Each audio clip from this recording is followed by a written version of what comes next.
This essay will explore to what extent wargaming fans have been integrated into the promotion and therefore sales and value of a wargaming company since the integration of the internet into society. For purposes of adequate representation and as one of the largest wargaming companies in the world, I have chosen Games Workshop as the particular wargaming entity I will be focusing on. My research details how Games Workshop has embraced use of corporate value-adding brand communities in the internet era without sufficiently remunerating fans for their constituent role and labour. The broad problem my research addresses is the nature of industry relationships with fans pre- and post-internet and the struggles and adaptation that such integration requires. Games Workshop's interaction with its fan base is the main primary source and object I have analysed. To do this, I have used qualitative, textual and visual analysis on a section of relevant areas of Twitter and YouTube, in addition to the community website of Games Workshop. I have also analysed Games Workshop's interaction with its fans before the integration of the internet into society through personal recollection and knowledge. My justification for this method is that it has provided me with the appropriate examples of fan integration with Games Workshop from a teleological perspective.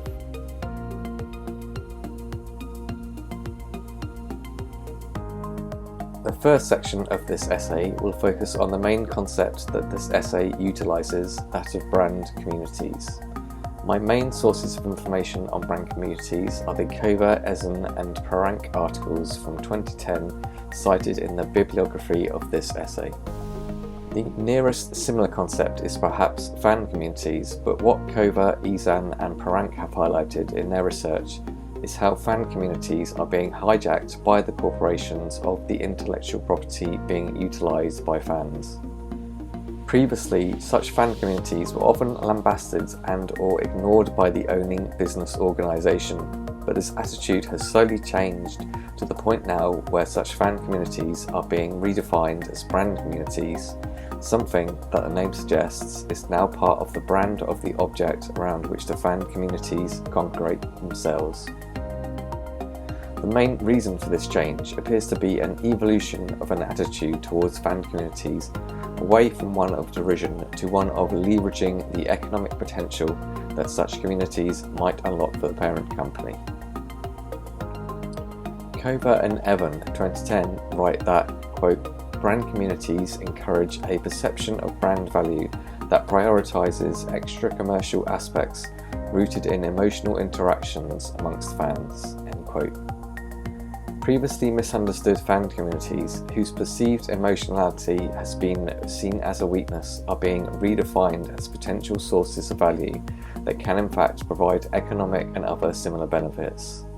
Importantly, this redefinition has taken place separately to the fan communities themselves and is driven by the corporate entities that own the products which the fan communities base themselves around.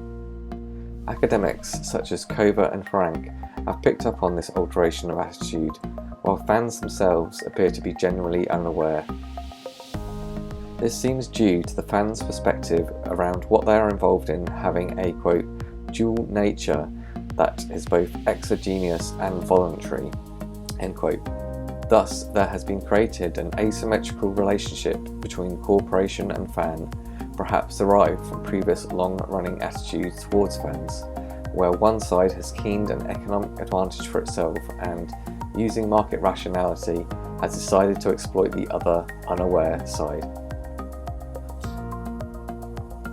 While undoubtedly there will still be a small percentage of fans who have become aware of this change in significance of fan communities for the owning corporation, they and the remaining unaware portion are usually so emotionally bound up with the community they are part of that they are able to ignore or forgive the exploitation that is taking place.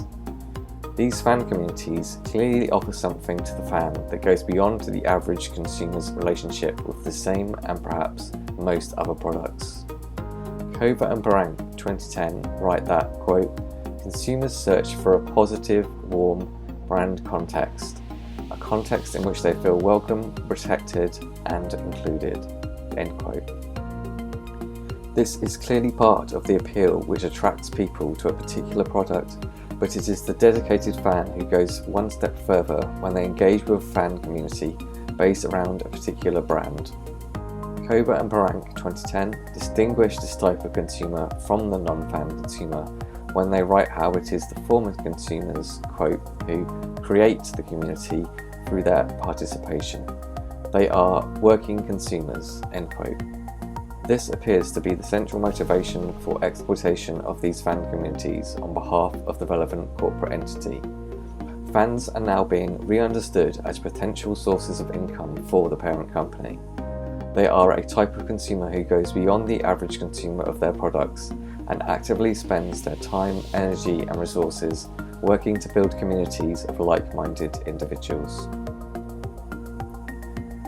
Where the waters are muddied somewhat, and what this essay wishes to particularly focus on, is the nature of these brand communities in relation to a wargaming company and particular Games Workshop, or Warhammer, as its games and itself is sometimes referred to as.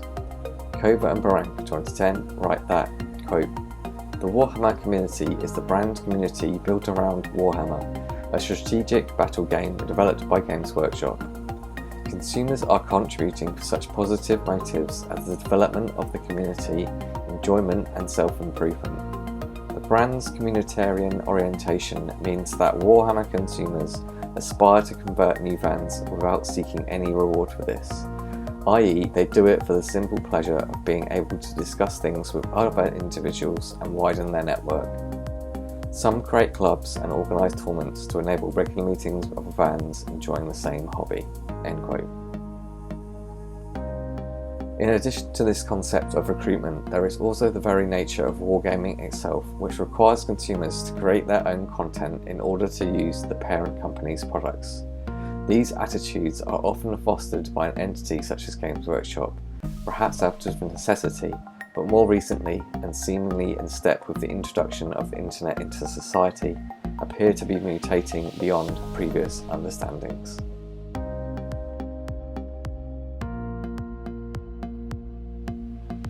In order to understand the difference between Games Workshop fan communities before and after the introduction of the internet, it is necessary to analyse those fan communities as they existed before the internet was fully integrated into society.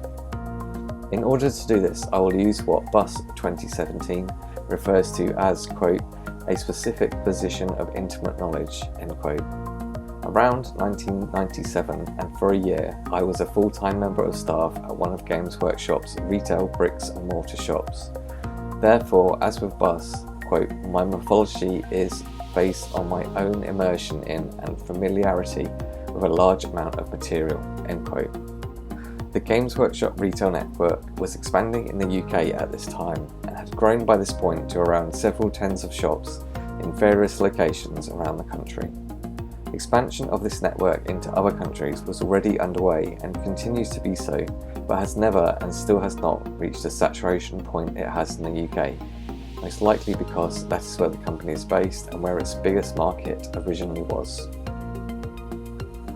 A prime driver for this prevalence of bricks and mortar shops, beyond serving the domestic market, was the need to actively recruit new consumers to the product.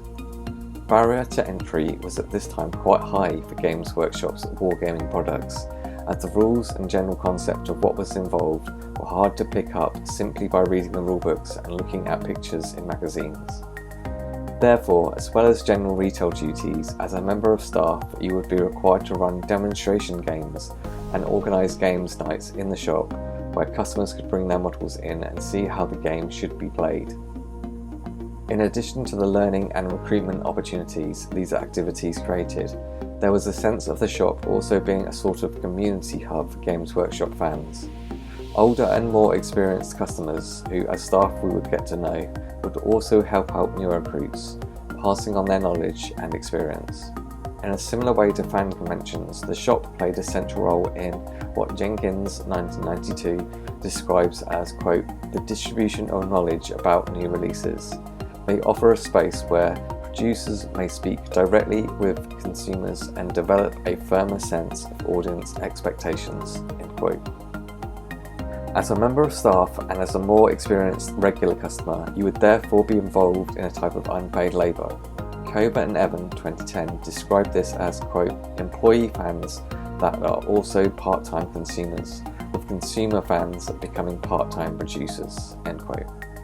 A generous staff discount and knowledge of the games being a benefit and requirement of employment by the company, respectively, along with what Kober and Evan 2010 describe as, quote, passion, bringing staff members together with consumers, offering a lever that helps people to get involved and even transcend themselves, end quote. Kober and Evan 2010 continue, quote, this is particularly true in the case of Warhammer, when the connection between contact persons and fans in the community derives from their shared passion rather than some commercial relationship. Clearly, the concept has a basis in traditional commercial transactions, but these are masked by a Warhammer universe and collective environment from which the concept of money has been eliminated. Player consumers mainly view staff members as fellow fans.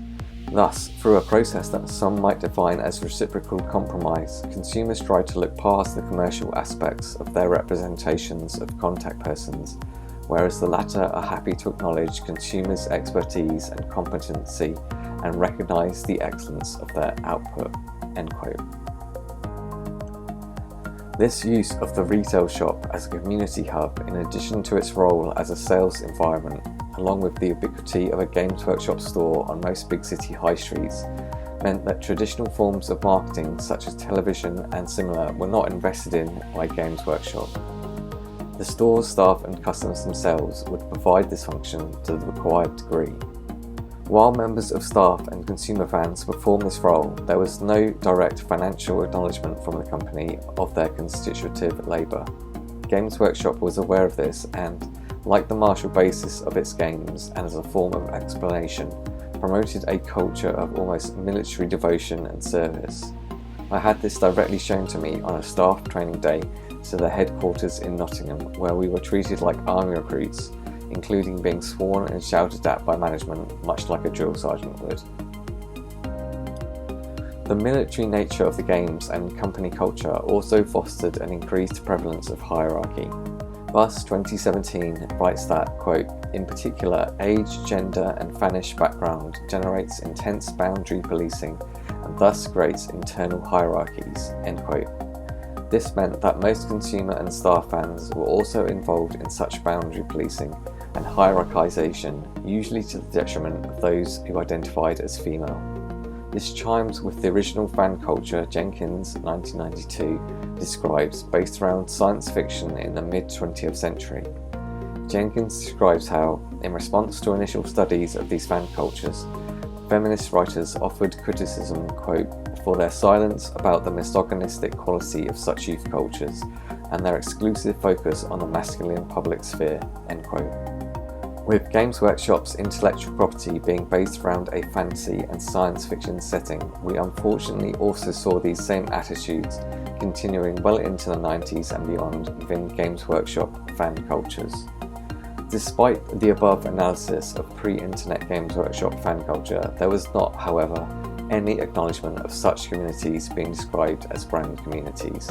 Staff and consumers were seemingly happy to continue in the subdued knowledge that what they were involved in was unfair to both themselves and members of the opposite gender or sex.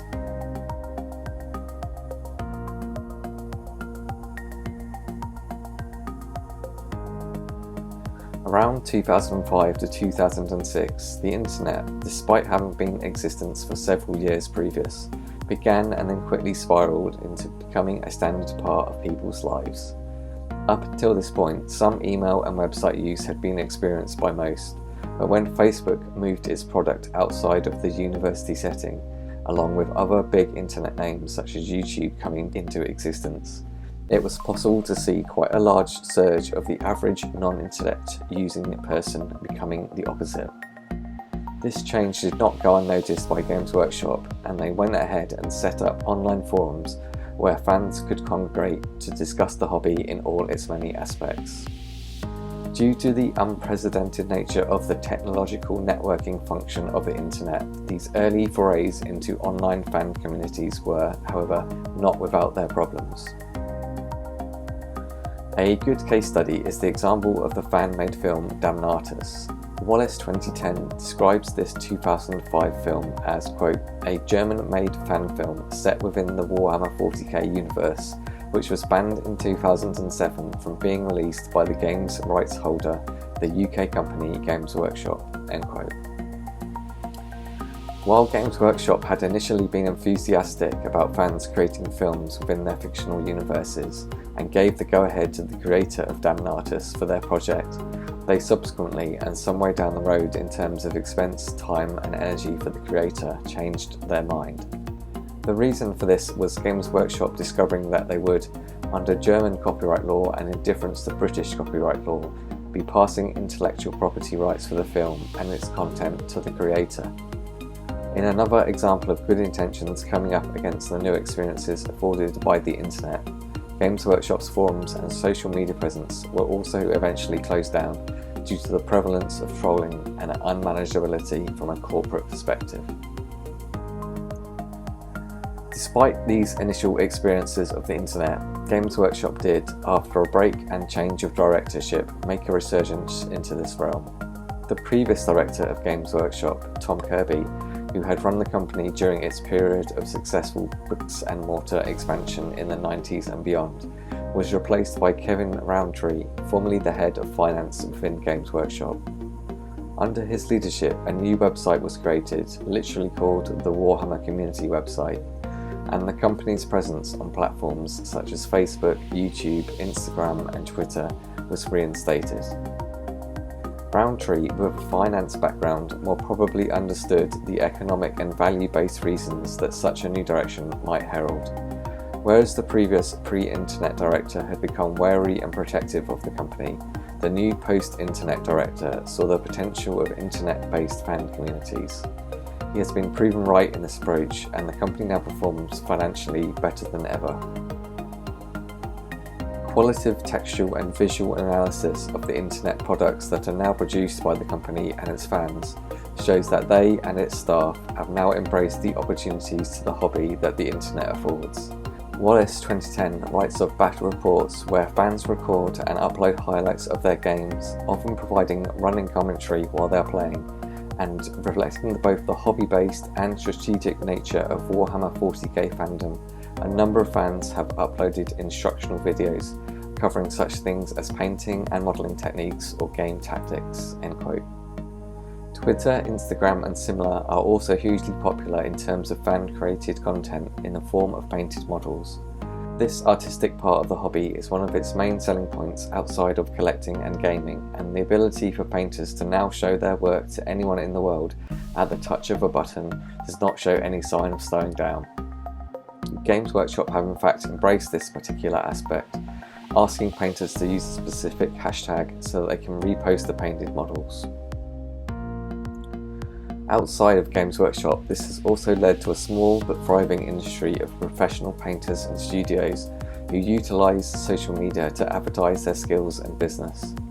This industry, while initially being ignored by Games Workshop, is now also being acknowledged via the company sending out free models to approved painters and studios in exchange for photos of their work for promotional use. This has even extended beyond the realm of painters to fan-created podcasts and YouTube channels which cover the hobby more generally while receiving free products from Games Workshop in exchange for coverage of them on those channels. Werman picks up on this in their essay titled On Productivity and Game Fandom when they describe how, quote, the making of player-orientated elements of games is often supported by games companies as they offer tools and distribution platforms for making and sharing them. The communities that are formed through these practices are then enlisted into commercially successful networks and companies which take full advantage of this free content made by players. While Games Workshop is sending out free product in exchange for this labour, the trend of leveraging passion and devotion for the hobby in exchange for corporate value adding appears to have not diminished from its pre-internet desirability. The hours that are put in by hobbyists and the vastly increased instances of marketing provided by their work and the internet surely do not reflect the short and long-term value to the company. Knowledge of this by the more economically savvy people involved, such as the painting studios, is perhaps now being reflected in those entities also being given their own marketing opportunities on Games Workshop's internet channels. This increased sense of the economic benefits of such behaviour being recognised may also be attributed to a general changing understanding of the most economically effective capitalistic attitudes to adopt on both sides of the divide. Fans, perhaps because of the increased general visibility and communication provided by the internet, are now beginning to understand the true value of their work. This essay and the research that informed it have shown that visibility and prevalence of fan communities in the wargaming industry has, since the introduction of the internet into society, become vastly more ubiquitous. While these communities were exploited previous to this networking event, the internet has multiplied the opportunities that such an approach offers. Rather than truly acknowledge the value that these communities provide to a company, they have continued to exploit them in this new age. While this is likely to continue for some time, we are beginning to see fault lines appearing between consumer fans and corporate entities around this issue, and hopefully this new exposure and understanding will help to alleviate some of the asymmetrical relationships that are being exploited.